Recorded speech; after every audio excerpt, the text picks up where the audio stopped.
And that's me. Guys, look at that. I'm in the video. We're back. I'm right there, dude. I'm on the big screen. Oh, let's see. What is this? This is some of the earliest footage of WoW Arena ever in the TBC pre-patch, with players in Tier 3 Nexramas gear from the perspective of Collective. Now, we want you to remember this name, because he will eventually become a BlizzCon champion, and his name is going to come up The GOAT. One of the GOATs, dude. He created Interrupt Bar. a lot throughout this video. But let's go back to the earliest days of Arena. Notice here how there are 0 enemy arena frames. Fast forward to the expansion, and eventually everyone is using this new add-on called Proximo in order to keep track of enemy players. This should immediately remind you of an add-on that is still being used today. Out of every add-on in PvP history, Gladius has truly stood the test of time. Now, just as an Easter egg, Proximo is the name of the character who trains Maximus in the movie Gladiator, and Gladius is the name of a Roman sword. I know these things because I am the biggest PvP nerd in the world. Anyway, even if you don't use Gladius now, you probably use... Dude, look at the difference. Like, look at the difference in the UIs and stuff. Like, this isn't even too bad. This isn't even the worst. Like, this is a pretty decent UI, I would say. This isn't bad. But then you compare that to, like... You compare that to these. It's so different. Jesus. All right, what are we doing? Probably use one of its many copycats, and we tend to take them all for granted since Gladius was the first add-on to truly revolutionize Arena for 2 big reasons. I hate For one, I hate Gladius Gladius. was the first widely adopted add-on that showed the cooldown S of Arena, enemy baby. trinkets, which even back then was a really big deal since there weren't as many defensive cooldowns in the game, and seeing trinket timers allowed players to start thinking more about win conditions instead of simply dealing random damage. The other major innovation was that Gladius displayed diminishing returns on enemy players, which was more important than just seeing enemy trinkets. Seeing DRs for the first time meant that players could be more precise with crowd control. For many classes, especially rogues, you could not possibly play a... Dude, even this. Like, what is this? This is Kata.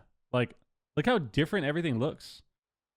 Be more precise with crowd control. For many classes, especially rogues... Okay, well, Ayume's UI is kind of dog shit, though. Like, his UI is kind of dog shit, though, to be honest, because his frames are so far away.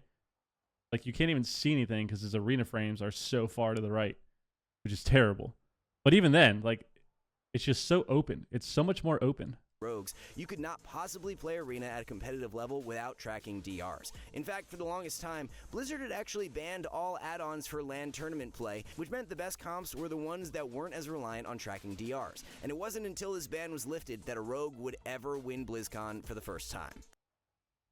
God, we love skewed statistics and misinformation. You get this sentiment that when they finally lifted add-ons being banned from LAN tournaments, that a rogue finally won. But rogues did well in every tournament. Like, it's not like rogues could never succeed or do well even at LAN tournaments before.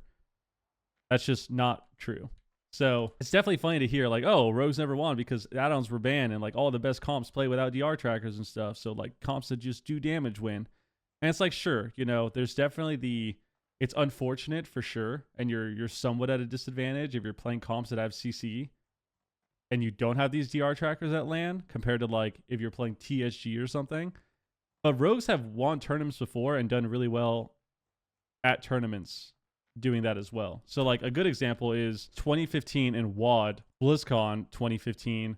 The team that won BlizzCon was a Turbo Cleave, but the team that got second and beat everybody else was a Rogue Mage. And there were actually multiple Rogue Mages at BlizzCon that just did really well. Same with Pika's team. I think Pika's team got 3rd or 4th that tournament as well, that BlizzCon. So it's just, I don't know. The whole sentiment of, like, yeah, see? Now rogues finally win. It's kind of weird, but yeah. The fact is the rogue officially won a BlizzCon tournament, but that doesn't mean rogues haven't won tournaments before when add-ons and stuff were banned, or, like, other LAN tournaments when we're talking about, like, DreamHack and shit. Like, just look at the UI difference in this video. Like, every single time we go to a different streamer, different point of view. So we have, like, this is recently, right? This is BFA. So, like, this is BFA, this is Gore's UI. Gore's UI was, like, not that bad. Yo, Joji, what up? Ineffable truth from... Pretty solid UI. Everything's kind of spaced out. You can kind of see in the center of the map. It still has some add-ons, though, but you can kind of see everything. Then you go back here. This is Venruki's UI from WoD, I believe. Or is this Legion? This looks like... Could make smarter cooldown trades, enabling defensive comps to win by attrition. This looks like Legion. So you go the Legion UI, and it's similar. Like everything's kind of open. Damn, even his UI in Legion was so different. He's got a very open UI. Time. Then you go here. Then you go here, and this is, I think this is now. And like it just gets more and more complicated. Like every person you see is just more and more complicated. Is it the change just letting Blizz play with, just letting people play with add-ons in the AWC? Well, no. People have always, you've always been able to play with add-ons in AWC when it came to online tournaments. You could always use add-ons online, but when you went to the LAN, you couldn't use them anymore. That was the difference. Like you could always use them online. So what would happen, which is also pretty stupid, which also that there's an argument for playing with them the whole time, because you play with them during the online tournaments, you should be able to play with them during LAN. And there's an argument that you should just take them away completely.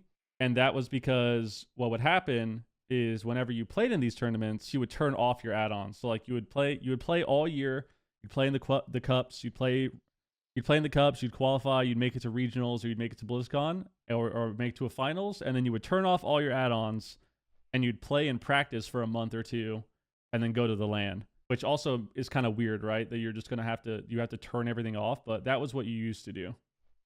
But add-ons have never been banned from AWC, like online tournaments. You've always played them. You've always played with them. Which expansion was your favorite, or is there any expansion you miss?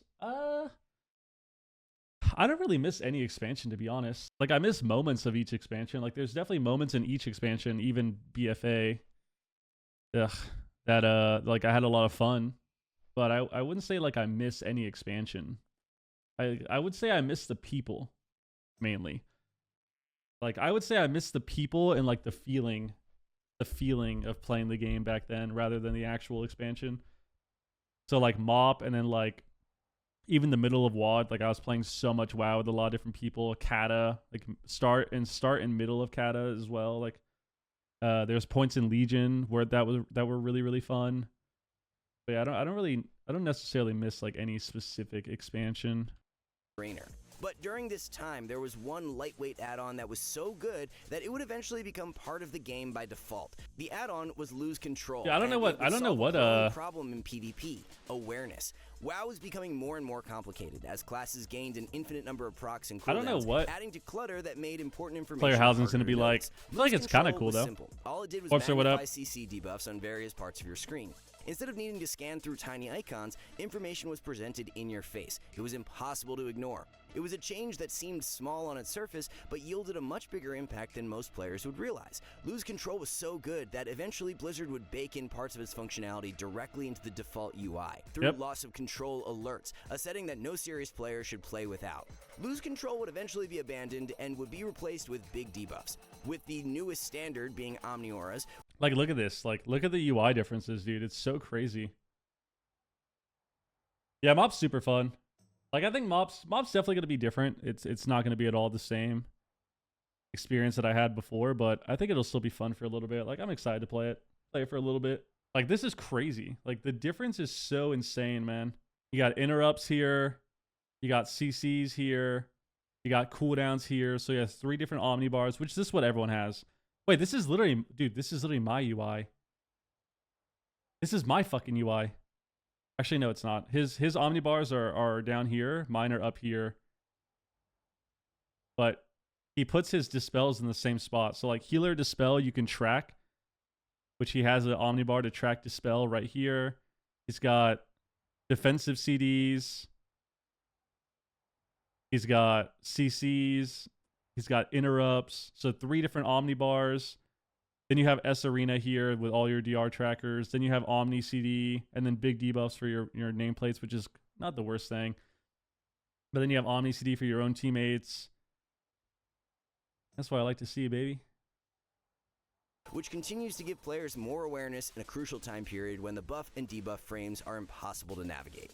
At this point, we're certain that some of you out there are confused as to why we haven't mentioned the most divisive add-on in PvP history. Trust us, we're getting there. But before we fully open Pandora's box, let's go back to Collective, because you might have noticed something. Near the top of his screen is notification that the enemy warrior used Spell Reflect. Does this remind you of anything? A decade before WeakAuras would become mainstream, Collective created Spell Alerter, allowing players to have a heads-up view on what was happening in Arena. As the game was becoming more complex, players became addicted to tracking more and more information, and Spell Alerter would evolve with 2 more add-ons in order to create the WeakAuras we know today. Look at the difference with Venge UI from WAD. So this is WAD. Level 100 is WAD, and like look at the difference in UI, dude. It's so ridiculous. What's gonna be bad? Everyone has so many CCs, many defensives. Fire Mage is 2 blocks, 2 stuns, Evo heal Sheep. Well, Sheep isn't 10 seconds, it's 8, but yeah. Do you have 2 blocks on Fire Mage and Mop? I don't even remember. But all CC is the CCs in Mop are 8 seconds. But the thing about Mop is it's not that there's a lot of CC or that CCs are long duration. It's that there's a lot of instant CC. So like Mage and Mop can, what you can do as Mage and Mop is you can literally run in. You can run in, and no one's really gonna play Fire, I think, anyways. But even if they did, still the same thing. You have a lot of instant CC. You still have Dragon's Breath. But when you play Frost Mage in Mop, you can run in and you can deep Sheep the healer. So you can deep the healer, deep freeze stun the healer. You can palm Ring of Frost, so you can instant cast Ring of Frost. And then you can alter with all of that. So you can alter with all of your damage procs, all your fingers procs, your palm as well. You can alter that. So alter before was used with your buffs and stuff. It was kind of like an offensive spell, not the defensive spell that it is now. So you can alter time, keep all your procs, keep all your buffs, and then you can deep Ring of Frost the healer instantly, and then you can alter back, and then you can resheep the healer into another sheep, and then blanket CS, which is just a 4-second silence. And it's like, the thing about Mop isn't that there's a lot of CC, it's that there's a lot of instant CC. And that's the difference. There's a lot of CC that like you literally can't avoid. So, for example, God Comp in Mop, Shadow Priest, Mage, Druid. You have Druids that have NS, so you can Nature Swiftness Cyclone on a Druid in Mop. You also have your In-Cap Roar, and your Stun.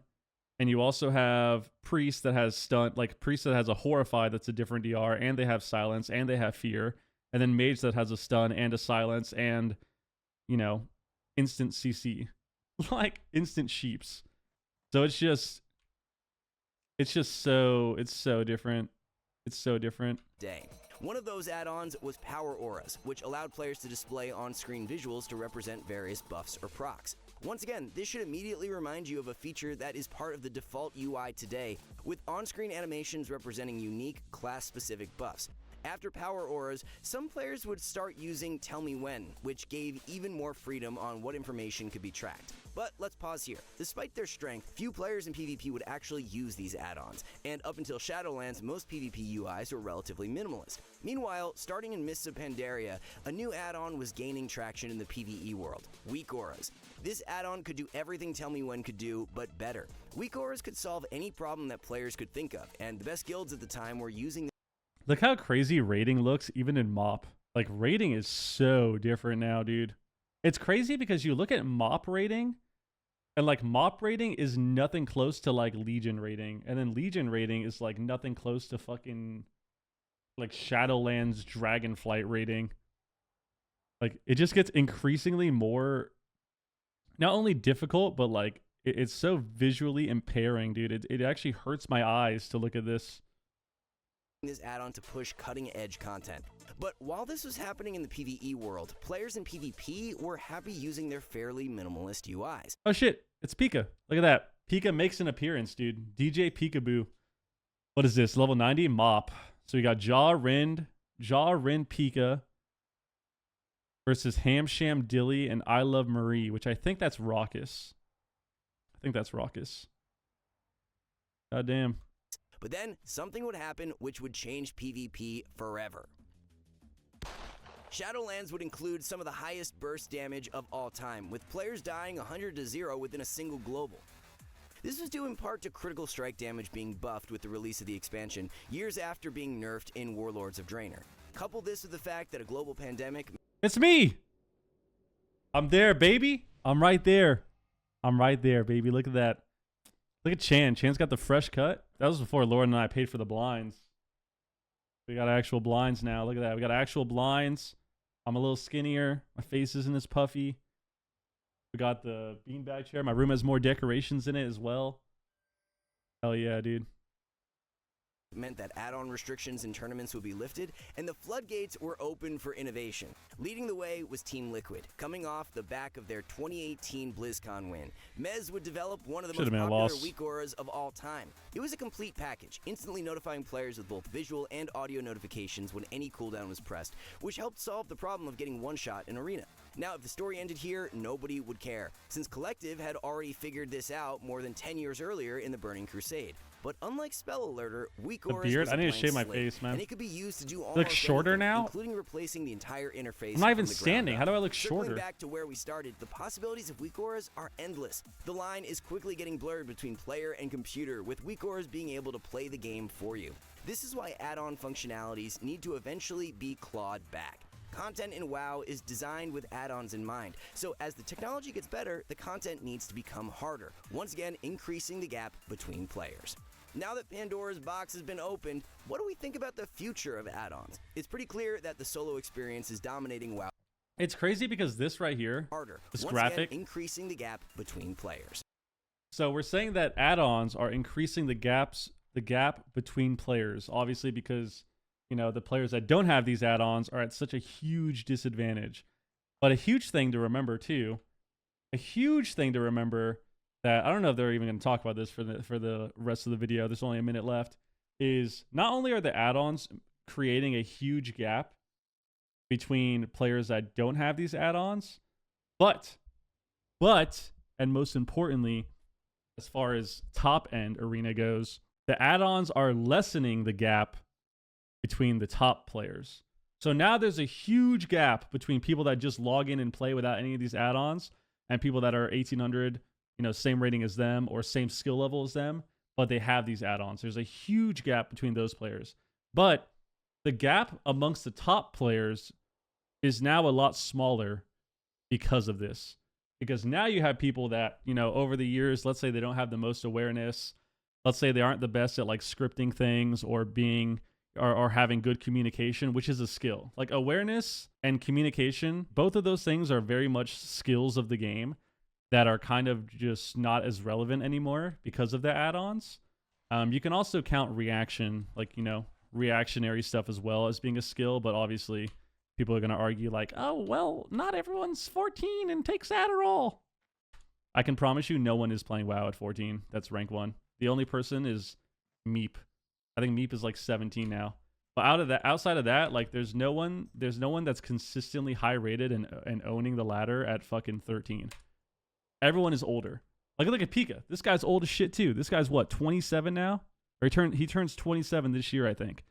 So he's old.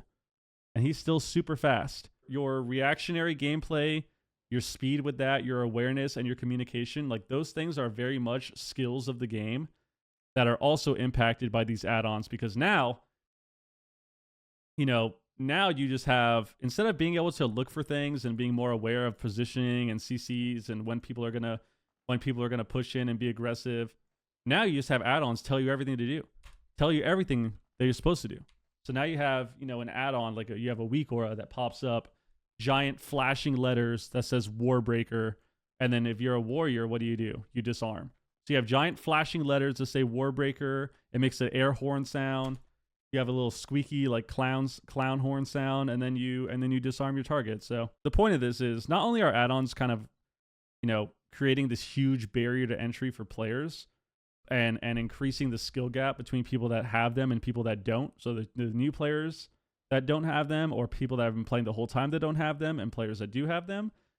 But even at the highest level, and the higher you go up in rating, even around, you know, at all ratings, but especially the higher ratings, 2K, 21, 22, all the way up to rank 1, these add-ons are just making it so much easier for players to kind of lower the gap between them and somebody else because the add-ons are telling you everything to do. It's very unfortunate. Very, very unfortunate. So many players nowadays, man, I'm telling you. So many people that are rank 1 right now, like, they actually just wouldn't last. Like, there's so many rank 1 players that literally would not exist if it weren't for all of these add-ons nowadays. It's so insane. It's so insane. A lot of cleavers, too. Now that Pandora's box has been opened, what do we think about the future of add-ons? It's pretty clear that the solo experience is dominating WoW PvP, and we've already seen UIs adapt to this new environment, with add-ons like Omni CD, which allows players to see their teammates. The average rating is not 2200. Average rating is like 1600 or something. That's the average. Cooldowns in a game mode without communication. And if we think there is one part of the UI that players are sleeping on, it's definitely nameplates. A bad nameplate profile makes... Dude, like, look at this. Look at this. Look at this. Holy shit. Dude, how are you supposed to watch? How are you supposed to watch this? Like, how, as somebody who streams WoW PvP and has streamed retail forever, as a viewer, you guys, I'm talking to you. I'm talking to you. Especially if we put this, you know, we make this a video and we actually upload this. I'm talking to you. How do you watch this? Like, this isn't even that bad because his camera isn't turned towards the other players. But if he literally turned his camera, he wouldn't be able to see anything. He can't see anything if he turns his camera. Like, how does Blizzard expect people to play their game and watch their game when this is what's going on? Like, you can't fucking see anything. If this guy turned his camera to the right, you wouldn't be able to see anything. His entire view is completely cluttered with his like tidy plates or whatever it's called, where his nameplates are showing everyone's cooldowns and like major debuffs. Like, you can't actually see anything, dude. You can't see anything. This is crazy. This might be one of the worst ones I've seen, honestly. Makes the game borderline unplayable by cluttering the screen with unnecessary information. A good nameplate profile can do the job of 5 different add-ons all at once, making the game easier to understand. Trust us, yeah, we're not the only ones to point out that your Smite's UI is terrible. Destroying your potential. Whether you love them or hate them, add-ons are changing the metagame. Smite is a solid player, but his UI is so terrible. It's insane. Dude, I watched that guy. Dude, I watched that guy, like, you know, pretty elevated, I would say. And I was watching his stream for the first time several months ago, and like, bro, I had no idea what was going on. I had no idea what was going on. It was insane. Like, because he's got different, dude, his frames, the way he sets up his action bars and his frames literally looks like Tetris. Like, it looks like a 7-year-old that kind of fucked up their Tetris board. That's what it looks like. And then he's got like different colors and stuff to show health bars. His frames are, his UI is terrible. Solid player, though, but Jesus, man. And your potential as a player might depend on the amount of time you're willing to invest fine-tuning your UI. Fortunately, though, if you're a skill cap subscriber, we've already done all this work for you for a special discount. Then select the just I like how... Gotta get the bag, dude. Gotta get the bag. They actually just have this whole video on, like, the add-ons that have changed WoW. And it's like, guys, what's the feature of add-ons? By the way, make sure you buy our add-on package. Guys, by the way, make sure you download our add-on package and subscribe to the channel. Holy shit. Add-ons are cursed, man. Add-ons are so cursed. Guys, what do we think about add-ons? I feel like... I swear they're just terrible. They're just terrible. They just make the game so much worse. They make the game worse. They make the game way easier to play, you know, and lower the skill gap between people, which sucks as far as the competitive standpoint goes. They make it so there's this huge barrier to entry as well. Like, it's actually just crazy.